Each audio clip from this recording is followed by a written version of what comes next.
The morning started like any other, sunlight spilling across the porch, birdsong rising in the distance until the knock came. A sharp, impatient knock that instantly made his stomach tighten. David opened the door to find Karen, the HOA president, standing tall with a manila folder pressed against her chest. Her smile was thin, almost rehearsed. "David," she said, her voice dripping with authority, "your unpaid HOA bills have reached over $10,000. If you don't settle them, I'll have no choice but to escalate this legally." David froze. Unpaid bills? That made no sense. He had meticulously paid every single fee, every assessment, every maintenance charge since moving into the neighborhood 3 years ago. He even kept scanned copies of the receipts. But Karen wasn't there for a discussion, she was there for a performance. She handed him a letter, stamped with what looked like an official notice. The language was intimidating, final warning before legal action. As David read, Karen crossed her arms, tilting her chin high as if she had already won. Neighbors glanced curiously from their lawns, the scene playing out like a staged drama. He calmly asked for an itemized breakdown, but Karen waved dismissively. "Don't waste your breath. Just pay, or I'll make sure the sheriff comes knocking next." It was the kind of threat that could shake anyone. But David wasn't just anyone. Something about Karen's smug certainty made his instincts scream. This wasn't about unpaid bills. This was about power. And he quietly decided right then he wouldn't back down. He would uncover the truth. That night, David sat at his dining table, papers spread out like puzzle pieces. His bank statements were clear, every check had been cashed, every online transfer confirmed. But as he read Karen's so-called final warning, a strange detail caught his eye. The account number listed on the unpaid balance didn't match the HOA's official account from previous letters. In fact, it looked suspiciously personal, as if the money was being redirected. David's pulse quickened. Could Karen really be fabricating debts to funnel money into her own pocket? It sounded outrageous, but so did being accused of owing $10,000 when every cent had been paid. He decided to test her. The next morning, he walked straight to the HOA office. Karen wasn't expecting him. Behind the polished desk, she stiffened as he laid out his receipts. "There must be some mistake," she said coolly, refusing to even glance at them. "The system doesn't lie." But it wasn't just Karen's words, it was her eyes. They darted nervously, landing anywhere but the paperwork in front of her. That was the first red flag. David left the office determined. If Karen thought intimidation would silence him, she was wrong. He had been raised to stand by principle, and he wasn't about to let lies stain his name. He called his younger sister, Mia, a paralegal with a sharp mind, and explained everything. She didn't hesitate. "Send me every document you've got," she said. "If Karen's cooking the books, we'll catch her." What began as a simple false claim was unraveling into something far more sinister. 2 weeks later, David's worst fear came true. A sheriff's deputy arrived at his door, official papers in hand. "We've received a complaint from the HOA," the deputy said, his voice professional but firm. "They're claiming non-payment of dues." Neighbors peeked again, whispering, just like the first time. Karen had orchestrated this moment perfectly, an attempt to humiliate him publicly, but David was ready. He invited the deputy inside, calmly presenting his thick binder of records. Each receipt, each bank statement, meticulously labeled. The deputy flipped through, his brows rising with every page. Finally, he exhaled. "These look legitimate.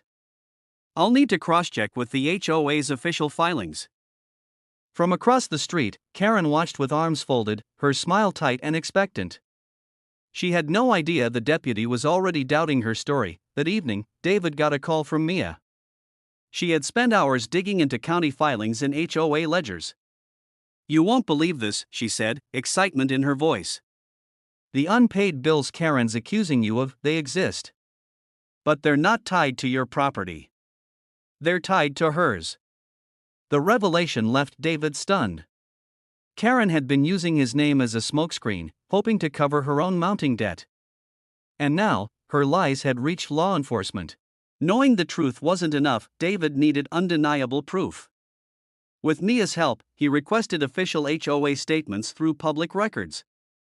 At first, the clerk hesitated, but when Mia cited the statute that made HOA financials accessible to homeowners, the doors opened. And there it was, page after page of delinquent accounts. At the top of the list? Karen herself owing nearly $12,000 in unpaid dues. The irony was breathtaking. The woman who tried to shame him had been hiding her own financial mess all along. David didn't rush to expose her. Instead, he quietly prepared. He copied documents, highlighted inconsistencies, and compiled a neat timeline showing every payment he'd made. With each page, he felt more confident. This wasn't just defense, it was justice. Meanwhile, Karen doubled down. She sent new notices, each one more threatening than the last. Your property could face foreclosure, one read. Another warned of civil penalties. The language was designed to scare, but David no longer flinched. He knew the truth was on his side. By the time the next HOA meeting arrived, David was ready to confront her publicly. And he knew the entire neighborhood would be there to witness the showdown. The HOA meeting was packed. Folding chairs filled the community center, neighbors murmuring about rising fees and mismanagement. Karen stood at the front, her blazer crisp, her voice firm as she recited the agenda. When she reached outstanding payments, her eyes flicked to David like daggers. Some homeowners think they're above the rules, she announced, her tone sharp. But the HOA cannot function if people don't pay. Gasps rippled through the room, eyes turning toward David. It was exactly the public humiliation she had planned. David stood slowly, carrying his binder to the front. The room went silent. If you're going to accuse me, he said, his voice steady, then let's show the truth. He opened the binder, flipping page after page of receipts for all to see. Murmurs spread as neighbors leaned in. The deputy from earlier, now present for fairness, nodded as he reviewed the documents, and then, the bombshell. David handed out copies of the official HOA ledger showing Karen's name in bold letters, her unpaid balance glaring in black and white. Gasps turned into outrage. So the bills you said were his, one neighbor shouted, were yours all along? Karen's face flushed crimson. Her composure cracked, her words stumbled. The power she had wielded so confidently was crumbling before her very eyes. By the next morning, the neighborhood was buzzing. Emails flew, group chats lit up, and whispers spread like wildfire. The woman who had ruled with intimidation was now the talk of the town. For all the wrong reasons, Karen tried to recover, insisting it was all a clerical error. But the evidence was undeniable. The sheriff's office had already begun an investigation, and the HOA board members, once silent under Karen's thumb, now distanced themselves. Several even resigned on the spot, unwilling to be tied to her schemes. For David, vindication felt sweet, but it wasn't about pride. It was about restoring trust. He gathered neighbors on his porch one evening, reassuring them. This community can be fair, he said. We don't have to live under fear. His calm strength inspired others, and soon, conversation shifted from scandal to rebuilding. But Karen? She disappeared from meetings entirely. The once dominant figure now avoided eye contact in public, her reign over the neighborhood finished. Yet David knew one last chapter remained, the formal reckoning. Weeks later, the HOA board called a special meeting. This time, it wasn't Karen at the podium.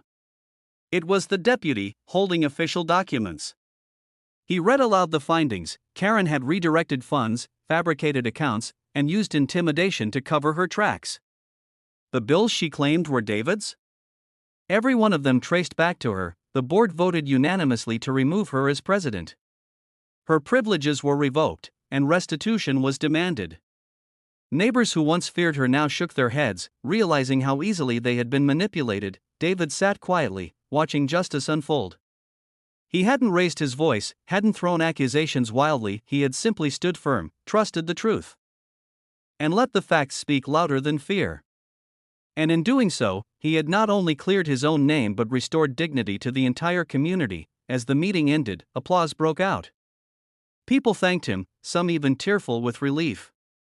Karen slipped out the back door, her power gone forever, and with that, the story came full circle. The man once accused of false debts had proven the real debtor all along, and that was the final twist in this unbelievable HOA story. If you love the drama, don't forget to like, subscribe, and drop a comment sharing your thoughts. It really helps this channel grow.